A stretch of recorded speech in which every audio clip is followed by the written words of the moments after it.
Gérard Mordillat et Jérôme Prieur, Corpus Christi, 10 heures de film, l'origine du christianisme, 10 heures de film en produit fini. Comment et pourquoi en vient-on à consacrer tant de temps et d'énergie à cette période très précise de l'histoire de l'humanité? Au départ, il y a l'idée de faire un film de fiction à propos du Suaire de Turin. Pourquoi à propos du Suaire de Turin? Parce que le Suaire de Turin, d'abord, a été peint en France, à Liray, près de Troyes, au XIVe siècle. Ensuite, il a été photographié en Italie à la fin du XIXe siècle, et on pouvait imaginer qu'au XXe siècle, à Corpus Christi, une équipe américaine fasse un film à propos de la vie de Jésus. Donc c'était une façon, parce que le Suaire est la métaphore parfaite du cinéma d'une certaine manière, c'est un corps projeté sur un drap, donc c'était de faire ça. Et pour écrire le scénario de ce film, avec Jérôme Prieur, évidemment, on s'est mis à faire des recherches, et dans nos recherches, on est très vite tombé sur le texte du chanoine Ulysse Chevalier, qui, dès que les photos de Segundo Pia avaient été publiées à la fin du XIXe siècle, avait écrit une grande réfutation de l'authenticité du Suaire. Et ce qui était extraordinaire, c'est que ces arguments n'étaient pas des arguments de l'ordre de la chimie ou de la physique, mais étaient des arguments textuels. Il disait, l'image qu'on nous présente est l'image d'un crucifié tel qu'il est décrit dans l'Évangile selon Jean. Or, l'Évangile selon Jean ne décrit pas la crucifixion de Jésus comme les autres évangiles, celui de Marc, Matthieu ou de Luc. Donc il y a un écart, il faut se tenir à ça. Il mettait tout de suite en évidence une chose qui est une objection majeure. Dans l'Évangile selon Jean, il n'y a pas de sphère, mais que des bandelettes. Et par un travail de philologie, il attestait que bandelette voulait dire bandelette dans toutes les langues, en araméen, en hébreu, en syriaque, enfin dans toutes les langues, ça voulait dire bandelette. Et donc, si l'évangéliste avait voulu dire bandelette, il y a des bandelettes. Donc, à partir de ce travail-là, nous nous sommes mis à nous intéresser à la langue du texte, parce qu'aussi bien Jérôme que moi, si nous avions une connaissance par culture de ces textes-là, nous ne les avions jamais vraiment regardés de près. Et cet écart, d'une part, entre l'Évangile selon Jean et les trois autres, et entre la langue du texte, le grec, et la langue des protagonistes de cette histoire, une langue sémitique, a excité notre curiosité. Et puis, petit à petit, on s'est mis à lire et à lire encore, et puis l'idée du film de fiction a disparu dans le désert, et je dirais qu'on a plongé dans l'étude des textes, parce qu'on s'est rendu compte très vite que pour comprendre ne serait-ce que le problème linguistique, il fallait comprendre le problème historique. Comprendre le problème historique, c'était étudier le judaïsme du 1er siècle. Et donc voilà comment, de dérive en dérive, on est arrivé à faire Corpus Christi. Et bon, une fois qu'on a eu fini Corpus Christi, on s'est bien juré de ne plus jamais toucher à ça. Et c'est là que l'histoire recommence. Oui, après Corpus Christi, parmi les chercheurs, il y avait un Allemand qui s'appelle Martin Engel, qui est un très grand spécialiste de l'histoire du judaïsme et des débuts du christianisme, qui nous a mis un petit mot, qui nous a beaucoup flatté, dans lequel il nous disait tous les compliments qu'il pensait de Corpus Christi, et puis il ajoutait en post-scriptum, bon, maintenant il serait temps que vous passiez aux choses sérieuses à Paul. Bon, on a pris ça comme une boutade, on s'est dit que bon, il exagérait, et donc, comme le dit Gérard, on a dit on arrête, et puis on a eu l'occasion d'écrire un livre, et puis un autre, et puis sur la question du Nouveau Testament, et puis parce qu'on était devenu une sorte de spécialiste de cette question, et puis on s'est rendu compte l'un et l'autre que nos plus grands plaisirs de lecteurs étaient liés à ces textes, et qu'on ne se promenait plus ni l'un ni l'autre sans avoir dans notre poche un petit exemplaire du Nouveau Testament sur papier Bible, parce que dans ce texte, il y avait encore plein de petits secrets, plein de petites énigmes, et que c'était plus fort que nous, c'était comme une sorte de drogue, il fallait continuer, et donc petit à petit, on en est arrivé à céder aux objurgations de ceux qui nous voulaient du bien, et à nous consacrer à la période de l'après-Jésus, ce qui se passe entre le moment où Jésus meurt, vers les années 30, et ce qui se passe vers 150, quand vraiment il y a séparation, il y a divorce, parce que l'origine du christianisme, c'est un divorce qui va donner naissance au christianisme, c'est un divorce à l'intérieur du judaïsme. Et donc voilà comment finalement on en est arrivé à l'origine du christianisme, enfin à raconter l'histoire de l'origine du christianisme et à espérer que la fin ne viendra pas et la suite ne viendront pas trop vite.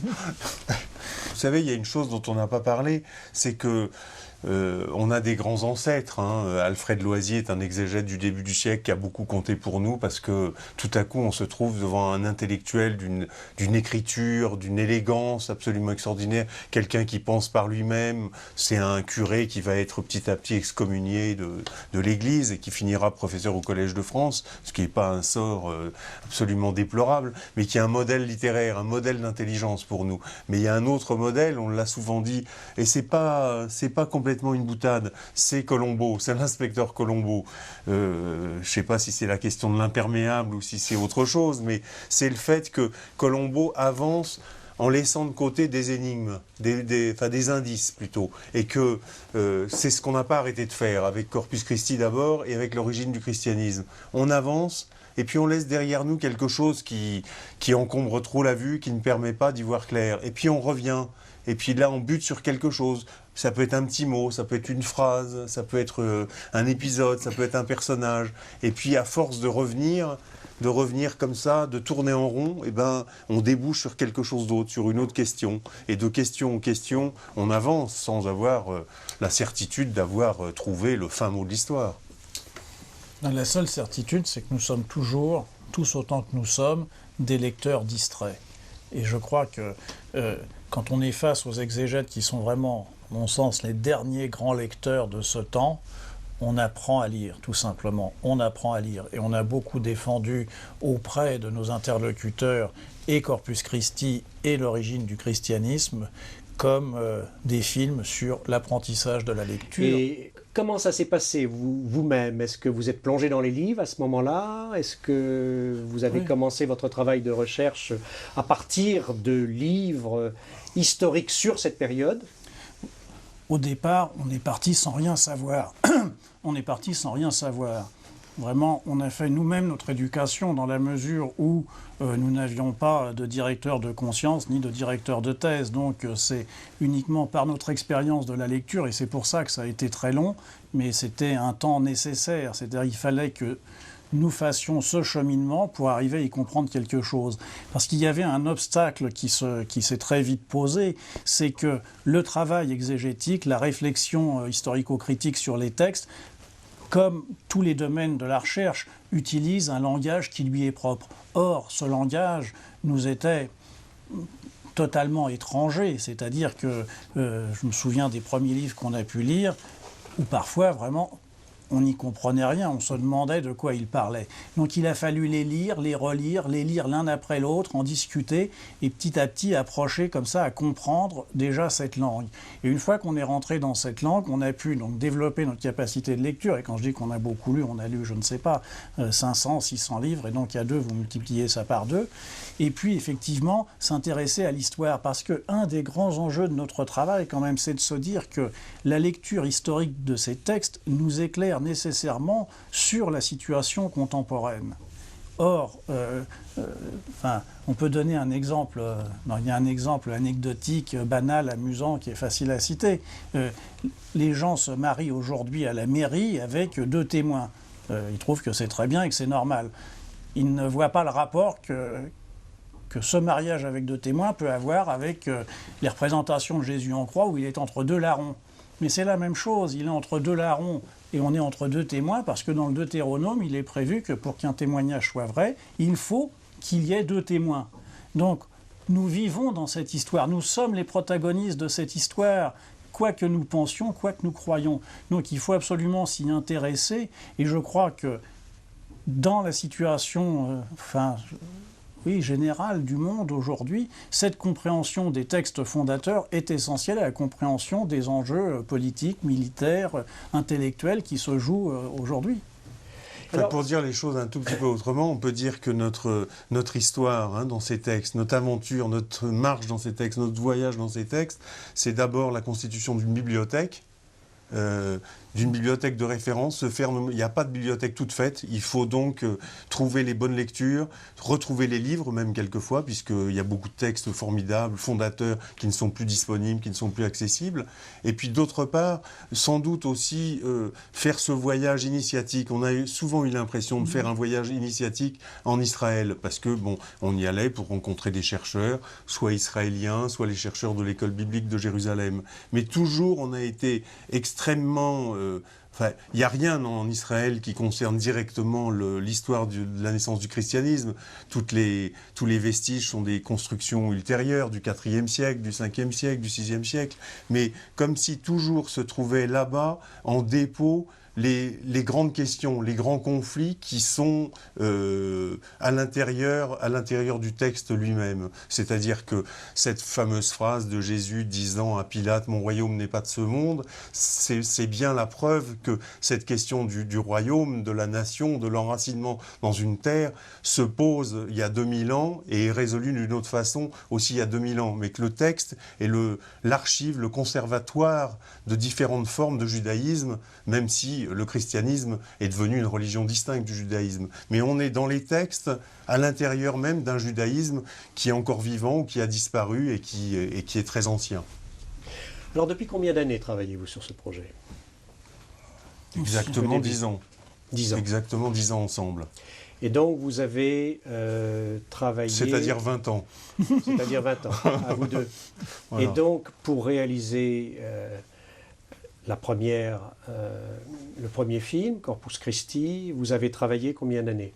Ça a été très long. C'est-à-dire que Corpus Christi a demandé en tout, du moment où on a commencé jusqu'au moment où ça a été diffusé, il s'est passé 7 ans. Tout simplement parce que, avant même de rencontrer des chercheurs, nous avons consacré, disons, au moins 3 ans uniquement à lire. Tout simplement parce qu'au départ aussi, dans l'enthousiasme, on a commencé à travailler, on dit on va faire ça, et puis tout de suite on est allé voir 1 ou 2 chercheurs qu'on connaissait, et comme on dit en boxe, on a été vite renvoyé dans les cordes, parce que on n'y connaissait rien, on n'y comprenait rien, et on n'entendait rien à ce qu'on nous disait. Et je me souviens d'une rencontre qui pour nous a été très importante. On était allé voir un chercheur français qui s'appelle Pierre Grelot, qui est un prêtre, qui est un grand aramaïsant et puis qui est une sorte un peu de père fouettard dans l'Église catholique. Dès qu'il y a une polémique à soutenir, c'est Pierre Grelot qui vient. Il est très sévère et très dur et très bon polémiste. Et donc on était allé le voir avec nos certitudes toutes fraîches. Et il nous avait fait remarquer une chose qui nous a beaucoup frappé, que nous avions une approche coranique du texte. Et cette approche coranique, ça voulait dire qu'on imaginait que le texte était une chose fixée qui renvoyait à une sacralisation de la lettre. Et donc, qu'il y avait là quelque chose. Or, par 10 exemples, il nous a montré qu'on ne pouvait pas avoir cette approche coranique dans la mesure où le texte du Nouveau Testament, il suffit de regarder l'édition savante du Nouveau Testament, l'édition Nestlé-Aland, il y a 325 000 variantes.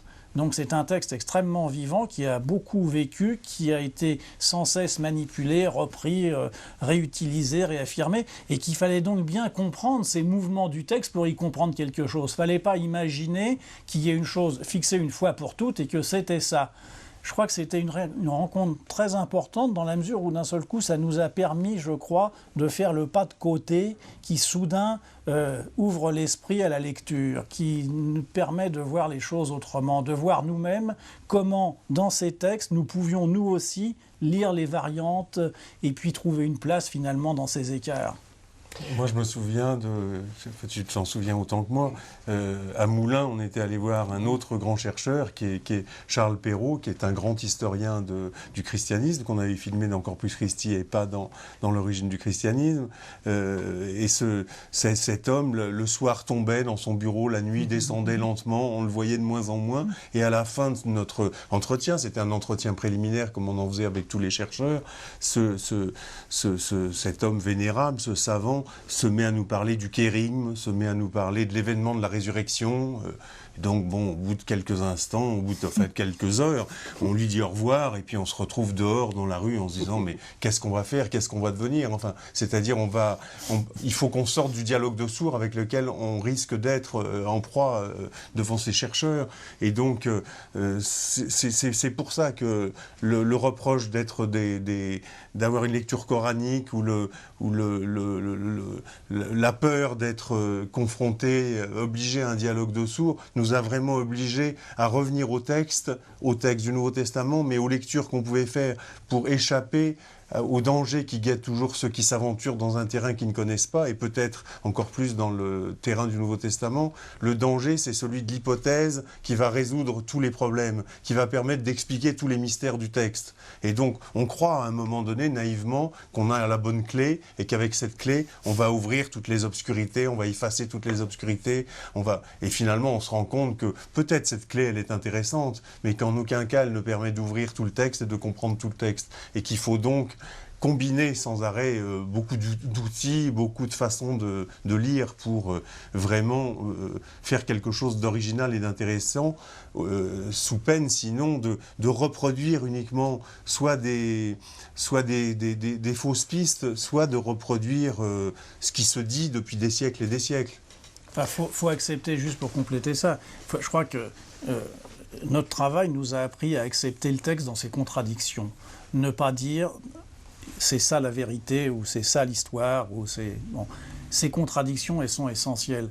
Si on pense à l'image majoritaire qui a été véhiculée par la tradition chrétienne, et notamment catholique, d'un Jésus de bonté, de douceur, et le Jésus des béatitudes de l'évangile de Matthieu, c'est vrai qu'on le trouve dans les textes. Mais on trouve tout autant dans les textes un Jésus de colère qui n'a qu'à la bouche que malédiction, anathème, menace, et qui dit dans la parabole des talents, faites paraître devant moi ceux qui n'ont pas voulu que je règne et égorgez-les en ma présence. Il n'y en a pas un des deux qui serait le vrai Jésus et l'autre le faux Jésus. Hein. Ils y sont tous les deux. Nous devons accepter de garder cette contradiction comme une réalité. Et ça, je crois que c'est essentiel pour l'approche de ces textes. Et je crois que ça permet de comprendre aussi quelque chose qui est très important, c'est qu'on ne peut pas faire d'intégrisme par rapport avec les textes chrétiens, enfin comme avec d'autres textes religieux. C'est-à-dire que ce serait une grande illusion de croire que les textes ont été écrits par une seule personne, d'un seul trait, à une époque donnée. Les textes, on le voit bien, c'est pour ça qu'ils sont si passionnants, sont une compilation, une sédimentation de couches. Et donc, ce qui est intéressant pour le lecteur aujourd'hui, c'est de retrouver à travers ces couches, non pas le texte vrai, le noyau dur, le cœur du texte, mais ceux qui sont exprimés à travers les différents morceaux du texte. Et donc, l'Épître aux Thessaloniciens, elle est le symptôme de ça, mais tous les textes du Nouveau Testament, l'Évangile de Jean, qui tient des propos contradictoires, l'Évangile de Matthieu, enfin, on peut citer tous les textes, contiennent des propositions comme ça qui sont inconciliables. Or, elles sont restées agrégées les unes aux autres dans l'histoire du Nouveau Testament, et quiconque voudrait trouver la vérité du texte se fourvoierait complètement. C'est tout le contraire qui est intéressant, c'est tout le contraire qui est extraordinaire. Votre film est centré sur la lecture, l'explication et le commentaire de textes par des experts qui sont les meilleurs exégètes dans ce domaine. Combien vous avez contacté de chercheurs ? Beaucoup plus que ceux qu'on a filmés, parce que de toute façon, il y avait des raisons de circonstance. Les chercheurs, on se rend pas compte, les exégètes sont une catégorie professionnelle qui voyage énormément et qui est beaucoup occupée par les colloques, par les séminaires. Et donc, il y a des très grands chercheurs qu'on n'a pas pu rencontrer, avec qui on a eu des contacts téléphoniques ou épistolaires, par exemple. Mais c'est tout. Bon, et puis, il y a des chercheurs qui sont plus photogéniques que d'autres. Il y a des chercheurs qui se révèlent être de meilleurs débatteurs, de meilleurs partenaires dans la discussion que d'autres. Enfin, je me souviens, sans vouloir citer de nom, bien sûr, de chercheurs qu'on a rencontrés ici ou là, dans un colloque, dans un congrès, et dont on se disait « Oh non, celui-là, non, c'est pas possible ». Et puis finalement, le hasard des rencontres faisait qu'on se retrouvait avec cette personne ailleurs, dans un autre contexte, et puis que petit à petit, on comprenait qu'en réalité, ce qui nous avait peut-être choqué, dérangé, était au contraire un atout, et que ce qui était important, c'était de rentrer en discussion avec ces gens, et que les plus intéressants d'entre eux, c'était ceux qui étaient les plus éberlués, hein, il faut bien dire, les plus éberlués par notre projet. Ils voyaient absolument pas ce qu'on pouvait faire, comment on allait le montrer, quel chameau, quel sable on allait sortir de notre chapeau, quel coucher de soleil. Bon, ils voyaient absolument pas, et ils voyaient absolument pas comment ce qui était tellement abstrait, tellement aride dans leur travail de chercheurs, d'historiens du texte, d'historiens du judaïsme, d'historiens des apocryphes, etc., pouvaient intéresser un large public. Donc, on leur disait ça, c'est notre problème. Ce qui est important, c'est d'avoir une discussion, non pas de vulgarisateur, mais une discussion savante entre nous, pour rentrer toujours dans la complexité de la recherche et du texte. Puisque on était un peu, enfin, pour dire aussi les choses autrement, on a eu très vite le sentiment, je parle à l'époque précédente, à l'époque de Corpus Christi, l'impression d'être deux espèces d'espions infiltrés dans un territoire, je dirais pas ennemi, mais dans un territoire inconnu. Et qu'on était ceux qui allaient mettre en rapport, en relation, des chercheurs du monde entier qui s'ignoraient les uns les autres. Ils se connaissaient, bien sûr, on connaissait machin, on connaissait trucs de réputation, de nom, mais on n'avait jamais discuté avec lui. Pas seulement parce qu'il était d'une autre obédience ou d'une autre nationalité, ces chercheurs sont des polyglottes extraordinaires, mais parce que un historien de l'histoire, un spécialiste de l'histoire du texte n'a rien à dire a priori avec un spécialiste de la gnose, parce qu'un spécialiste de l'histoire du judaïsme du Second Temple n'a rien à dire avec un spécialiste de l'évangile de Marc ou de l'évangile de Luc. Et donc on était, nous, les intermédiaires, les passeurs, mais en établissant toujours des espèces de cloisons assez étanches entre ces différentes disciplines. Et puis tout l'art du film, enfin du travail ensuite, ça a été d'organiser des croisements, des recoupements, des confrontations entre ces points de vue. Comment ont-ils réagi à votre projet? Ils ont dû s'y accoutumer, ensuite s'y préparer. Il n'y a pas eu d'hostilité? Non, il n'y a pas eu d'hostilité. Il y a simplement eu la définition entre nous d'une méthode de travail. C'est-à-dire que d'emblée, nous leur avons dit qu'il ne s'agissait pas d'interviews au sens où il y aurait un échange de paroles constant entre eux et nous. Mais bien évidemment, d'une construction d'un discours, d'une réflexion à partir d'un certain nombre de points. Donc ça supposait de notre part de les rencontrer une fois, deux fois, trois fois, et évidemment de lire ce que les uns et les autres avaient pu écrire, puis de mettre au point un questionnaire qui était un questionnaire évidemment extrêmement personnalisé par rapport à leurs travaux, par rapport à leur centre d'intérêt, avec la difficulté pour nous, c'est que nous devions envisager, avant même d'avoir tourné, la place qu'auraient leurs interventions dans les 10 ou 12 heures de film. Donc de faire un grand projet qui était de se faire une image mentale et écrite très puissante de ce que serait le discours du film et quelle serait leur place à l'intérieur de ça. Donc c'était un travail qui nous permettait aussi de faire en commun des choses avec eux. Parce que le jeu était bien évidemment que nous leur suggérions un certain nombre de questions et qu'ils nous répondaient en nous indiquant que cette question-là, ils n'avaient rien à en dire, mais qu'en revanche, il leur semblait que tel point était essentiel et que nous ne l'avions pas suffisamment mis en exergue. Donc voilà comment le travail s'établissait entre nous.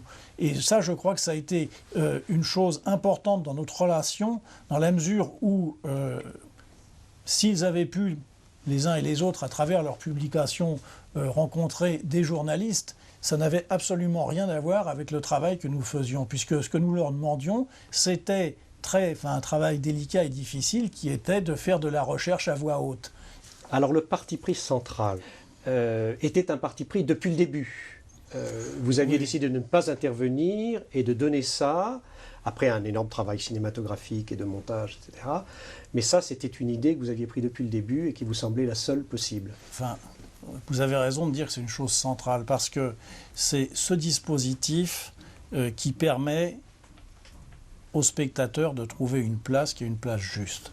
Parce que on a un mode de représentation du débat, notamment à la télévision, qui est toujours le même. C'est-à-dire qu'un débat, c'est une position, puis une autre. On montre un syndicaliste, on montre un patron, on montre un homme de droite, on montre un homme de gauche. Ce qui fait que comme ça, le spectateur, au fond, n'a rien à penser. On adhère à celui dans lequel on se reconnaît. Dans Corpus Christi, comme dans l'origine du christianisme, il n'y a pas ça. Il n'y a pas cette illusion, je dirais, de débat. Il y a réellement une discussion entre les chercheurs et le spectateur. C'est vous qui êtes interpellé par ceux qui réfléchissent à voix haute devant vous. La télévision n'a qu'un seul mode d'expression, c'est celui de l'affirmation. Qui que vous soyez, lorsqu'on vous filme à la télévision, que ce soit le témoin d'un accident, un champion cycliste ou le président de la République, ils sont filmés parce qu'ils savent. Or, nous rompions absolument avec cette règle-là et nous montrions des savants à l'érudition incontestable qui venaient dire « nous ne savons pas, ce sont des hypothèses, nous pouvons spéculer que telle chose s'est passée de cette manière-là. En réalité, il y a du doute. » Et moi, je crois que aussi bien Corpus Christi que l'origine du christianisme, c'est l'éloge du doute. Et ce doute, eh bien, ça donne une place au spectateur. D'une part parce que, comme je le disais, en vous mettant directement en relation avec les chercheurs, ça vous donne une place pour votre esprit critique. Et ensuite, si ces chercheurs, encore une fois, à l'érudition incontestable, viennent dire « nous ne savons pas », moi, spectateur, j'ai une place, puisque je n'ai plus à avoir honte ou à craindre de ne pas savoir, puisque eux-mêmes ne savent pas. Donc, à nouveau, la réflexion peut s'exercer. Et je crois qu'effectivement, ce dispositif que nous avons choisi depuis le départ était la chose la plus pertinente, à la fois sur le plan artistique, mais je dirais aussi sur un plan politique et peut-être même sur un plan éthique. Et la rigueur du questionnaire et la rigueur du montage font que les enchaînements sont très subtils, très habiles, sont un hommage au texte en permanence, mais en même temps vous organisez la dialectique et ça progresse de doute en question, en semi-réponse. Comment vous avez joué avec cet enchaînement, ces rebonds Ce qu'on a cherché tout le temps, je crois, c'est à raconter une histoire et à proposer notre récit avec un certain nombre de principes. On a toujours défendu le principe qu'on avait un principe si vous voulez, une contrainte didactique, c'est-à-dire expliquer à des gens ce qu'ils ne savent pas, un principe dramatique, mettre en scène un récit, et puis un principe narratif, raconter une histoire, et mettre en scène des personnages. Donc avec ces éléments-là, on est rentré dans une aventure qui nécessitait surtout de rentrer sans arrêt dans les détails et d'avoir le temps pour elle. Mais je crois que il y a plusieurs éléments à prendre en compte. D'une part, il y avait évidemment ce récit. Ensuite, c'était un récit à plusieurs voix et dans plusieurs langues, ce qui était une chose très importante pour nous. Et donc, que nous étions guidés évidemment par le récit que nous faisions, mais j'ai envie de dire que nous étions aussi guidés à l'oreille, par la musique des langues, par l'équilibre des langues, par le contraste entre les modes d'expression des uns et des autres. Et donc, cette subtilité du montage dont vous parliez, elle était aussi beaucoup sur ça, c'est-à-dire de bien entendre. Puis, il y a aussi des choses dont on s'est rendu compte, c'est qu'on ne pouvait pas monter un chercheur qui dirait blanc et un autre qui dirait noir, que là, il n'y avait aucune compréhension. On ne comprenait plus rien, on ne comprenait même pas qu'ils n'étaient pas d'accord. Donc il y avait une chose d'approche délicate, je dirais en tuile, où il fallait lentement aller d'un point à un point B, mais en passant par A', A seconde, etc. Il fallait descendre comme ça. Donc ça s'est beaucoup monté, tout notre travail de montage, et c'est là que ça s'approche, Jérôme parlait d'un récit, c'est là qu'on s'approche d'un travail de romancier, c'est-à-dire justement d'avoir la voix du film bien dans l'oreille, de bien sentir ça, de bien sentir comment le récit à ce moment-là tient le spectateur en haleine. Et je crois que c'était ça l'enjeu. Alors une fois que vous avez choisi tous ces chercheurs, comment vous avez fait? Vous les avez fait venir dans un studio? On a rencontré les chercheurs partout dans le monde et ensuite nous les avons tous fait venir à Paris en studio. Parce que comme ils étaient les principaux acteurs de ce film et les seuls acteurs de ce film, nous voulions évidemment développer, je dirais, un art du portrait. Donc le studio permettait de les filmer de la façon la plus choisie possible. Et puis ensuite, le fait de venir spécialement dans un endroit pour faire ce travail avec nous était, je crois, important pour eux. Ça a été un élément très important de concentration, de même qui était un élément de concentration, le temps qu'ils passaient au maquillage, le temps que nous passions à régler les lumières pour les photographier. Parce qu'encore une fois, quand on voit la série terminée, on a l'impression qu'ils sont tous sur fond noir et qu'au fond, tout ça, c'est la même chose. En réalité, aucun d'entre eux n'est filmé de la même manière, ni éclairé de la même manière. Et on ne peut pas filmer quelqu'un, on ne le découvre pas en un instant. Donc, il fallait chercher ça. Et je crois que cet élément, disons, cette machine cinématographique était aussi un élément qui permettait de faire le travail que nous allions faire. Ça donnait le là de ce que nous voulions. Mais il y a une autre chose là sur ce que dit Gérard qui est importante à souligner, c'est que le studio, c'est évidemment la meilleure façon de traiter le mieux possible ces chercheurs, mais c'était aussi une volonté de notre part de créer une sorte d'espace mental, quoi. Ce studio devenait une sorte de chambre noire dans lequel un chercheur hors du temps, hors du monde, était seulement confronté à nous, certainement, mais était confronté uniquement au texte. Enfin, les chercheurs, c'est comme ça qu'on les a vus toujours, dans un dialogue, dans un tête-à-tête avec les textes. Et donc là, dans cet univers théâtral, abstrait, nous permettait de continuer ce dialogue avec eux sur ce terrain-là, sur ce terrain très très très noir, noir comme de l'encre, hein, très mental, et en même temps de créer quelque chose qui a été très très important pour nous, de créer petit à petit au fur et à mesure du tournage, toujours dans le même lieu, un rapport très fort avec l'équipe. C'est-à-dire que tous on se retrouvait dans cet endroit et jour après jour on progressait dans un ordre qui n'était pas l'ordre des épisodes, mais on progressait et on a progressé encore plus avec l'équipe qu'on a progressé pendant Corpus Christi, parce que l'équipe de l'origine du christianisme était composée en partie de gens qui avaient déjà travaillé avec nous quelques années auparavant, et que donc il y avait ce cheminement qui était très important. Alors Gérard Mordillat, Corpus Christi, l'origine du christianisme, je mets 203, alors après. Bien, et si nous tenons le coup et si nous y arrivons, nous avons l'intention de faire une troisième série à partir du dernier texte du Nouveau Testament, qui est l'Apocalypse, et de faire le chemin qui va de ce dernier texte, qui est un texte redoutable à lire déjà, de partir et qui a mis longtemps à rentrer dans le canon du Nouveau Testament. C'est gros l'Apocalypse ? Non, c'est pas très gros, mais c'est très compliqué. C'est pas très gros, mais le texte est terrible. Parce que c'est un texte, d'une part, son histoire elle-même est très compliquée, puisque visiblement c'est écrit sur une apocalypse juive qui a été christianisée, plus, il y a des traces de gnosticisme, etc. C'est très très compliqué, c'est un très très beau texte sur le plan littéraire. Par moment, pas toujours, par moment c'est du charabia intégral, et par moment il y a des éclairs absolument étonnants. Donc de partir de ça, qui renvoie sans doute, rien qu'en tant que texte, à une forme de christianisme d'une certaine manière.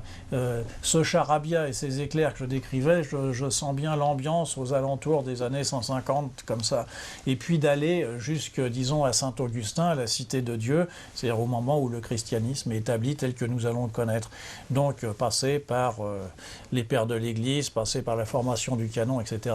Un autre type de chemin, plus délicat, plus difficile, dans la mesure où cette fois-là, nous n'aurons même plus de personnages, nous n'aurons plus que des textes. Il n'y aura plus de personnages. Donc il va falloir aller encore plus loin, je crois, dans l'épure et dans faire ce qui est pour moi la meilleure définition de notre travail. C'est Giacometti, à qui on demandait pourquoi il faisait des sculptures aussi maigres, a répondu « j'enlève tout ce qui n'est pas nécessaire ». Eh bien, je pense que nous allons enlever tout ce qui n'est pas nécessaire.